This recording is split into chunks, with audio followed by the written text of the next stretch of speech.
Exercise 4.6 સ્વાધ્યાય 4.6 આ સ્વાધ્યાયમાં કોઈ નવી રીત આવતી નથી. જે આપણે આગલા સ્વાધ્યાયમાં કર્યું ઇનવર્સ ફાઇન્ડ કરવાની, બરાબર એ જ રીતે બધાય દાખલા કરવાના છે. ખાલી સ્વરૂપ અલગ છે, અલગ રીતના પૂછશે. બરાબર કે તમને 3 સમીકરણ આપ્યા હશે એક્સ વાય ઝેડના સ્વરૂપમાં 3 સમીકરણ હશે. એમાંથી તમારે 3 વસ્તુ બનાવવાની. એક બનાવવાનો શ્રેણિક એ, એક શ્રેણિક એક્સ અને એક શ્રેણિક બી. બરાબર, શ્રેણિક એ શું? તો કે જે એક્સ વાય ઝેડના સહગુણક છે ને એ, માની લો કે પહેલા સમીકરણમાં એક્સ વાય ઝેડના સહગુણક છે A1 B1 C1, તો એને મેં પહેલી હારમાં લખી નાખ્યા. બીજા સમીકરણમાં એક્સ વાય ઝેડના સહગુણક છે A2 B2 C2, એને મેં બીજી હારમાં લખી નાખ્યા. અને ત્રીજા સમીકરણમાં એક્સ વાય ઝેડના સહગુણક છે A3 B3 C3, એને મેં ત્રીજી હારમાં લખી નાખ્યા. તો એ થઈ ગયો તમારો શ્રેણિક એ. શ્રેણિક એક્સ અને શ્રેણિક બી તમારા સ્તંભ શ્રેણિક બનશે.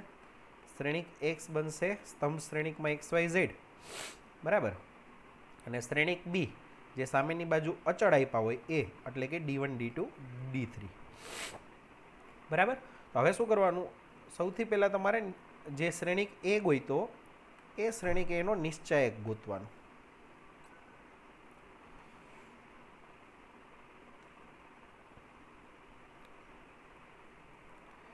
એ શ્રેણિક એનો નિશ્ચાયક ગોતવાનો, એટલે કે નિશ્ચાયક એ ગોતવાનો.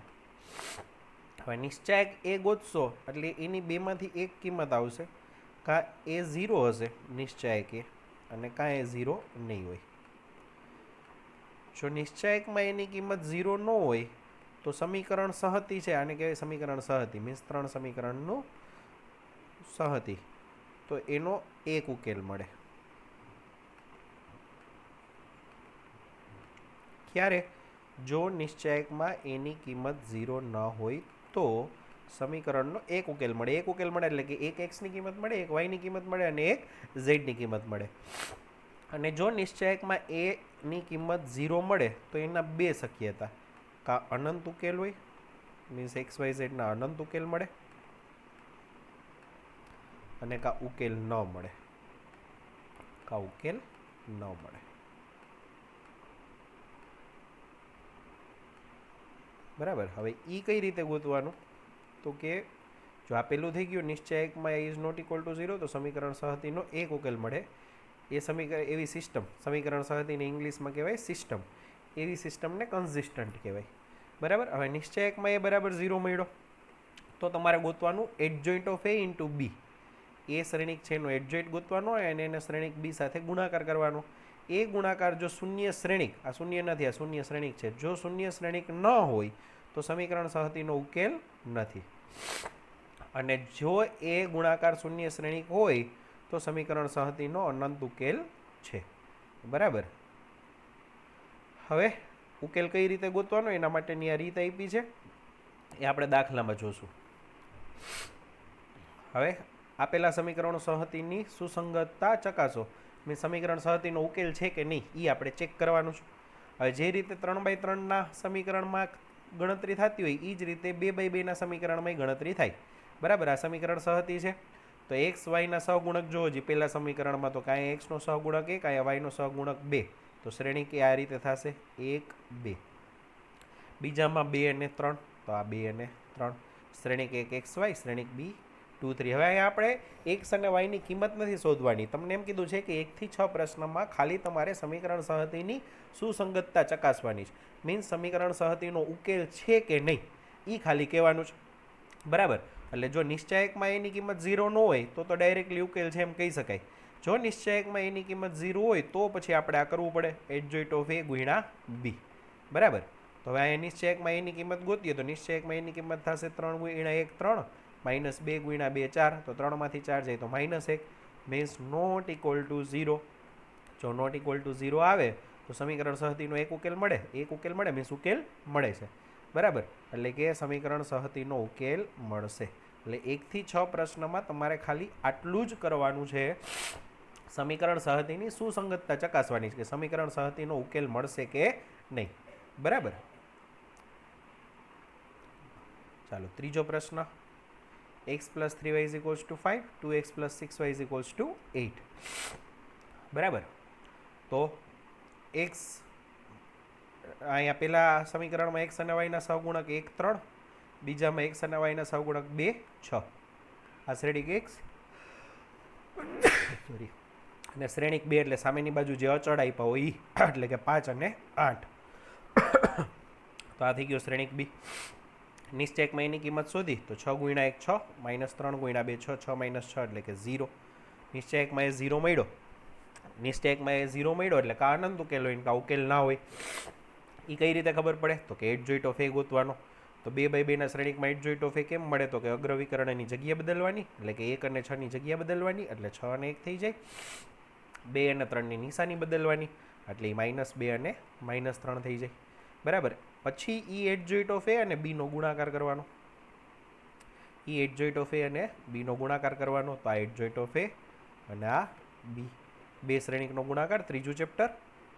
6 8 48 સોરી 6 35 -3 ગુણ્યા 8 24 એટલે 30 - 24, -2 ગુણ્યા 5 -10, 8 1 8, તો 6 અને -2 which is not equal to 0 matrix. શૂન્ય શ્રેણિક છે નહીં. શૂન્ય શ્રેણિક ન હોય એટલે સમીકરણ સહતીનો ઉકેલ ના મળે. અહીંયા થિયરીમાં મેં તમને કીધું કે જો એ ગુણાકાર શૂન્ય શ્રેણિક ન હોય તો સમીકરણો સહતીનો ઉકેલ નથી.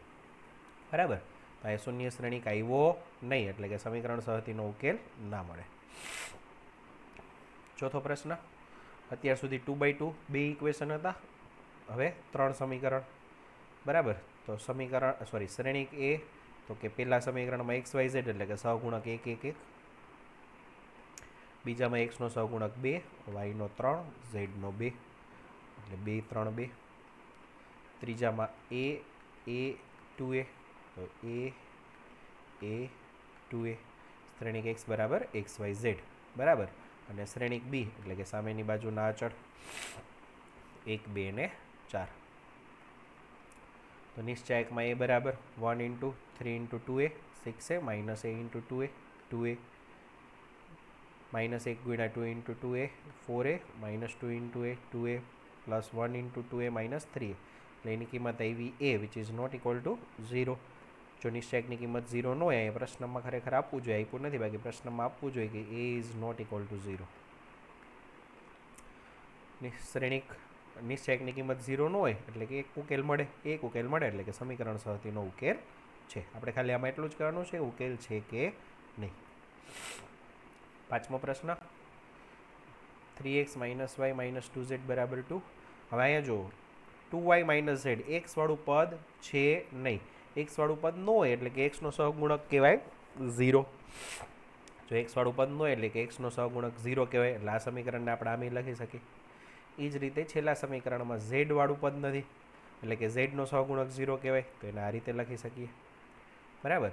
હવે સમીકરણ સહતીને x બરાબર b સ્વરૂપે દર્શાવો તો શ્રેણિક એ થાય 3 - 1 -2, 0 2 -1, 3 - 5 0. આ થઈ ગયો શ્રેણિક એ.